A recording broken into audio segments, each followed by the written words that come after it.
कानपुर के केडीए में 31 साल से चल रहा था रजिस्ट्री का फर्जीवाड़ा। 13 मामले पकड़े गए। 1991 से लेकर 2022 तक के अधिकारियों कर्मचारियों की मिलीभगत से चल रहा था पूरा प्रोपोगंडा। कानपुर में फर्जी दस्तावेज लगाकर केडीए के प्लाटों की रजिस्ट्री कराने का खेल 31 साल से चल रहा था। इस तरह के 13 मामले केडीए में पकड़े गए। ये 1991 से लेकर 2022 तक के पूरे मामले हैं। इनमें अधिकारियों कर्मचारियों की मिलीभगत भी सामने आई है।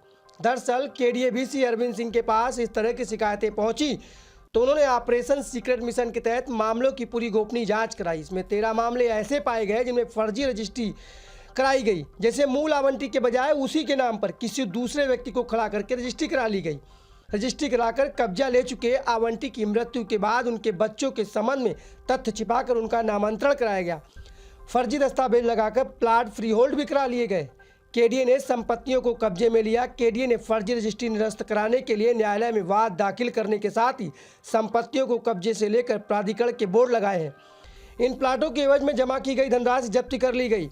इन वजहों से सीक्रेट रखा गया मिशन। केडीए उपाध्यक्ष को जब पता चला तो कुछ लोग अफसरों और कर्मियों की गठजोड़ से फर्जीवाड़ा कर रहे थे। इसमें लिप्त कर्मचारी सबूत मिटाने के लिए फाइल या दस्तावेज ही गायब कर देते हैं। इस वजह से गोपनीय तरीके से जांच कराई गई। प्रामाणिक रूप से साक्ष्य एकत्रित किए गए। गवाह को दबाव में आने से बचाया गया। पुराने दस्तावेजों को छेड़छाड़ चोरी होने से भी बचाया गया।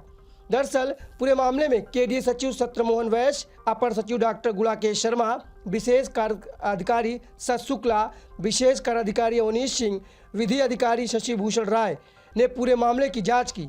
वहीं मामले की जांच करने के बाद दोषी पाए गए लोगों के खिलाफ में स्वरूप नगर थाने में मुकदमा भी दर्ज कराया गया। केडीए के वरिष्ठ अधिकारी ने बताया कि इन मामलों में शामिल 24 लोगों के खिलाफ रिपोर्ट दर्ज कराने के लिए पिछले महीने तहरीर दी गई थी।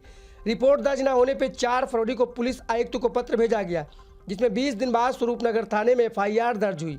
इसके पहले भी कई खुलासे हुए, जिनमें कई बाबू और अधिकारियों के नाम भी सामने आए थे। उपाध्यक्ष महोदय द्वारा विगत 6 से 8 महीने में एक मिशन के रूप में मिशन मोड पर इन्वेस्टिगेशंस कराया जा रहा था ऐसे मामलों में, जिसका नाम भी हम लोगों ने ऑपरेशन मिशन क्लीन रख करके काम कर रहे थे। इसमें गोपनीयता से सारी चीज़ों को जांच की जा रही थी। मेन उद्देश्य था कि अधिक से अधिक तथ्य गोपनीय रूप से इकट्ठे हो जाए, जिससे कल को अगर हम लोग कोई जब भारी कार्रवाई करते हैं तो माननीय न्यायालय की ओर लोग जाते हैं तो वहाँ भी हम हर प्रकार के मामलों में जीत दर्ज करा सकें। तो ऐसे प्रकरणों में प्राधिकरण ने कई सारे मामले हैं। कई मामले तो ऐसे थे जो प्राइवेट लोगों के ही बीच थे, जैसे म्यूटेशंस के मामले कि किसी एक व्यक्ति ने दूसरे का नाम छुपा करके म्यूटेशंस करा लिया। तो ऐसे मामले जैसे ही आए तो इन सबों के खिलाफ जांच की गई और ऐसे में भी उसके रिकॉर्ड्स में ठीक कर लिया गया और उसके खिलाफ FIR कराए गए। दूसरे मामले थे कि किसी व्यक्ति का दूसरे व्यक्ति ने अपना नाम से रजिस्ट्री करा लिया, तो उसमें भी जैसे ही हुआ तो उसकी पूरी जांच गोपनीयता से कराई गई और सारे तथ्य आने के बाद उसमें भी उसका कैंसिलेशन वगैरह करते हुए और उसको FIR दर्ज कराया गया।